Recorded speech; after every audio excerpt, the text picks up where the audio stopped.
So I just got this magnificent box from Tucker, also known as Tuck's Garage. And my brilliant son said, "Hey, that's content." And he's not wrong. So let's take a look what's in it.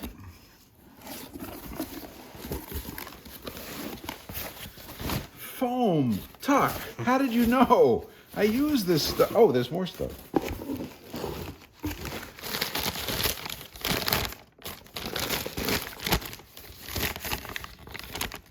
The Wall Street Journal? Tuck, the Wall Street Journal? I had no idea. Let's see what this is.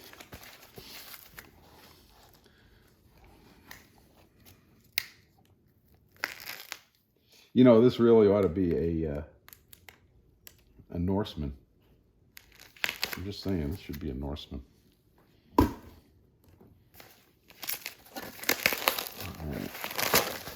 Oh, I know what this is. Oh. Is that a Morse code thing?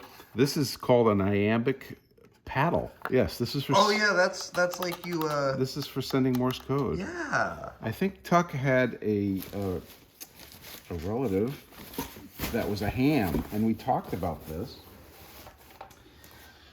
And there's more in here underneath the Wall Street Journal.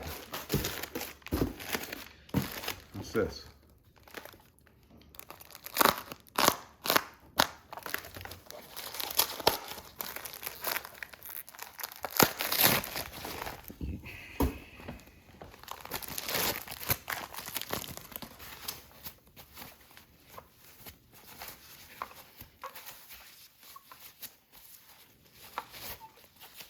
I just realized I'm holding it like I was holding the camera like I was using it portrait. It's a landscape. I'm very smart. I know, I'm so sorry. I'm sorry. Oh. Okay. So this is called a sounder. And this was used in the very, very old days.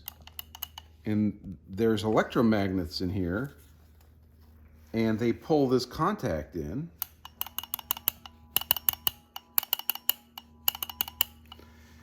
And it's actually a... Wait, was that making a noise? Well, it was clicking. Oh, that's the ringing of the metal I'm hearing. Okay. Yeah. So in the old days, especially on the railroads, operators would listen to the clicking, and that's how they would copy the Morse code. But more importantly, this thing was like a repeater. So the signal would come down the wire, and it would operate this thing, not only making clicks, but then creating the voltage to go out again after it's been amplified. So these extended the range of the Morse code systems. And this is a magnificent example of that. Let's see. It says RS 1122. I wonder if that's 1922. There's some nomenclature down here, but this is gorgeous. Okay, what else is in here? This is heavy. Yeah. Let's see what this is.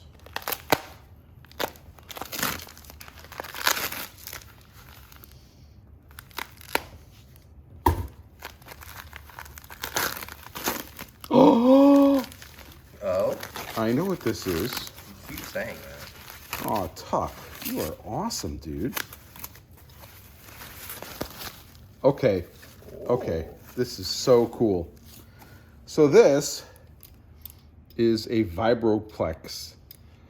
This was used by a Morse code operator to send Morse code, and it used the vibration of this pendulum here. So there's a spring here, there's a weight here, and you could move it back and forth. And when you push this lever to the left, it would make dots. It would go dit. And when you push this lever to the left, it would just close the contact, and you would manually make dashes. Da da da da da da da da. So this is called a Vibroplex. And then it had another lever which just closed the circuit.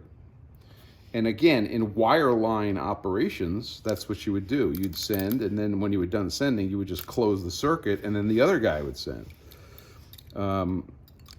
If you look at the label, okay, it says the Vibroplex Company, Inc., 833 Broadway, New York, New York. And there's a serial number here, which happens to be a 6-digit serial number. So here's the rest of the story. I bought, it's a Blue Racer Standard. I bought a Vibroplex keyer for myself when I was younger than Jared, probably about 15, 16 years old. And I went to 833 Broadway to buy it at Vibroplex. This means a lot to me. This is super cool. And I still have it. It's in the basement. We'll do a video on that one day. All right, I know what this one is.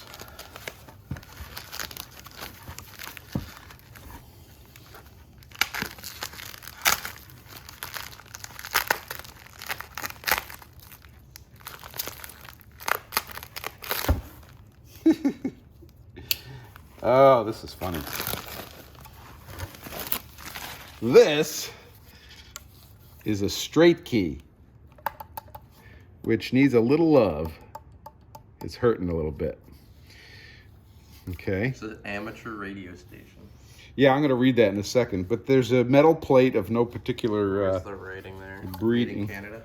Yeah, it's just a metal plate that has no significance.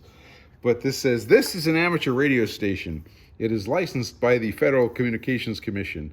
I had to learn the Morse code and a lot of electronic theory to be able to operate it legally. In this station, it is possible to transmit and receive signals all over our Earth. I can handle emergency and personal communications and create goodwill and diplomacy. I did a lot to do what? I did a lot to do a lot. So don't give me any static about how messy this place is. This is from Cushcraft Corporation, a New Hampshire company, which I visited, and they don't exist anymore. They were bought by Laird, but that's kind of cute, and I like the humor there. So a big thank you. A big thank you to Tucker, who also included, by the way, for no apparent reason, a drill bit, a tap, looks like 256. Yeah, I'm just going to call it 256. Why that was in there, I don't know, but it's called cleaning out. The remains of a rivet, and that's it. All right. So, hey, Tuck, thanks very much. This is super sweet. Some of this is going to get put to use. Probably this guy. Thank you. Talk to you later.